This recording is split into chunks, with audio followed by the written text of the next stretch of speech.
Ayo sahabat baru kembali dengan BBK. Oke. Jadi hari ini aku bakalan cerita tentang fase dakwah Nabi Muhammad. Jadi kalian pasti tahu kalau Nabi Muhammad itu berdakwah, tapi kalian mungkin belum tahu ada beberapa fase dan dakwahnya Nabi Muhammad. Oke, langsung saja kita jelaskan. Jadi Nabi Muhammad berdakwah selama berpuluh-puluh tahun lamanya, dan beliau telah berdakwah di dua tempat, yakni Madinah dan Mekah. Jadi yang pertama kan Mekah dulu ya, itu Madinah. Dan Nabi Muhammad berdakwah di Mekah itu selama 13 tahun lamanya, dan Nabi Muhammad berdakwah di Madinah itu selama 10 tahun lamanya. Terus Nabi Muhammad itu berdakwah dengan dua cara, yaitu yang pertama secara sembunyi-sembunyi atau sirri ya, yang berdakwah dengan jiri atau terang-terang. Cara dakwah yang pertama ini adalah sembunyi-sembunyi. Cara ini Nabi lakukan dengan cara berdakwah di lingkup keluarganya terlebih dahulu dan orang-orang terdekat saja. Kenapa sih harus dari sembunyi-sembunyi dulu?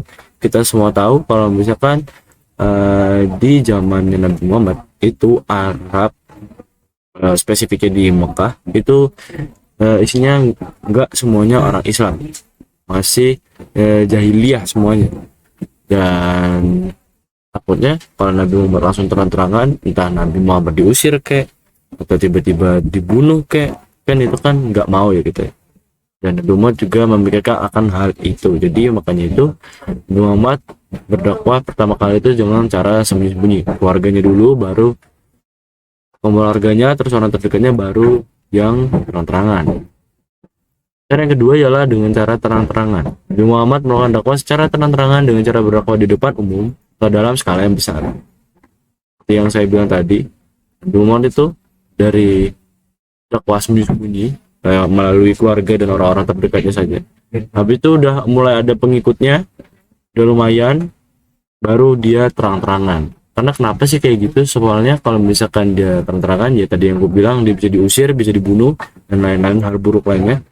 Dan kalau misalkan beliau melalui dakwah sembunyi-sembunyi dulu, beliau bisa mengumpulkan sedikit demi sedikit pengikut beliau. Jadi pas terang-terangan itu nggak ditanyain mana ini gitu. Seperti yang tadi ya aku bilang, kenapa? Karena Nabi Muhammad langsung terang-terang. Jika langsung terang-terangan dalam berdakwah, Nabi Muhammad bisa jadi diusir, dan di kampung halamannya bahkan bisa jadi Nabi Muhammad dibunuh oleh orang yang ada di Mekah. Dan kenapa Nabi Muhammad berdakwah di Mekah terlebih dahulu? Karena Nabi Muhammad berpikiran bahwasannya kampung halamannya lebih utama daripada yang lainnya. Surat yang turun ke Nabi Muhammad ketika mengasingkan diri di Gua Hira. Nabi Muhammad ini mengasingkan diri itu salah satu dari proses dakwah beliau. Itu surat yang turun ini adalah yang berbunyi seperti ini: Iqra bismi rabbikal ladzi khalaq, khalaqal insana min 'alaq, Iqra wa rabbukal akram alladzi 'allama bil qalam 'allamal insana ma lam ya'lam. Seperti itu. Oke, terima kasih yang udah nonton, semoga bermanfaat, dan Assalamualaikum warahmatullahi wabarakatuh.